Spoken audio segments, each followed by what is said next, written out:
Transition assez facile puisqu'on reste dans le monde des entreprises avec notre deuxième candidate. Celles qui sont trop grandes pour faire faillite, too big to fail comme on dit parfois dans le milieu bancaire. Notre doctorante de la faculté de droit de Fribourg connaît bien ces scandales et s'intéresse aux moyens d'éteindre ou de prévenir les incendies. Elle qui est notamment pompier volontaire. Les entreprises d'intérêt stratégique en droit public économique suisse, c'est le titre de sa thèse. Elle est écrite sous la direction du professeur Jean-Baptiste Zuffray. J'appelle Judith Gelblat sur scène.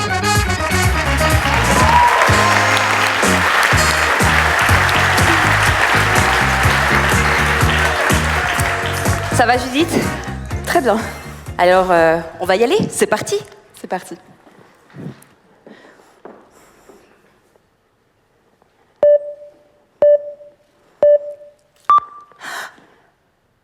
Mon cœur s'arrête. Y a-t-il un médecin dans la salle? Non? Vite, prenez ce défibrillateur. Un choc, mon cœur repart. Sauvé. À l'échelle de la Suisse, l'État a aussi un défibrillateur. Je m'explique.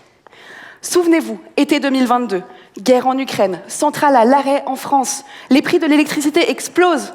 Les entreprises qui importent l'énergie nécessaire au pays n'ont plus les fonds. La menace d'une pénurie plane sur le pays.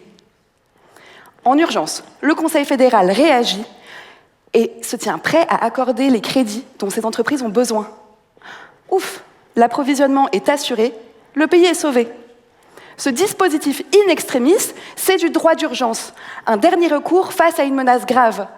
C'est notre défibrillateur juridique. Mais attention, en droit comme en cardio, envoyer une décharge n'est pas un acte anodin. Ça sauve, mais ça secoue. C'est un choc pour l'état de droit. Et à chaque fois, ça suscite des débats sans fin. Est-ce que c'est approprié? Qui a le droit de le faire? Le pays est-il vraiment en danger? Ces questions sont insolubles. On est toujours plus intelligent après. Moi, ce que je cherche, c'est dans quelle mesure l'État pourrait intervenir avant l'arrêt cardiaque. Et surtout, est-ce qu'il en a le droit? Nous sommes en Suisse, et la Constitution pose un cadre clair. L'État doit respecter la liberté économique des entreprises et doit rester neutre face à la concurrence. Ça signifie que l'État ne doit pas intervenir dans l'économie, à une exception, si son intervention est nécessaire pour protéger un intérêt public. Et là, tout se joue. Qu'est-ce qu'un intérêt public suffisant? Pourquoi sauver certaines entreprises et pas d'autres? Parce qu'il y a un risque systémique. Ça veut dire que la chute d'une entreprise aura un effet domino sur tout le pays. Imaginez, pénurie nationale d'électricité, 52 secondes, 51. Jamais j'aurai le temps de lister tous les domaines impactés.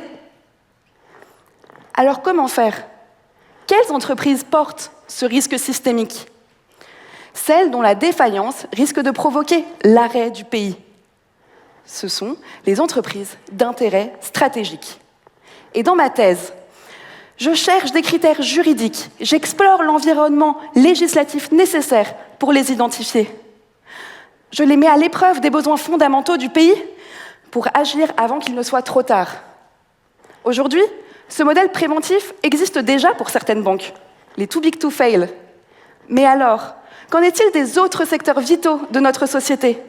Offre de soins, sécurité alimentaire, infrastructure. En droit aussi, mieux vaut prévenir que guérir.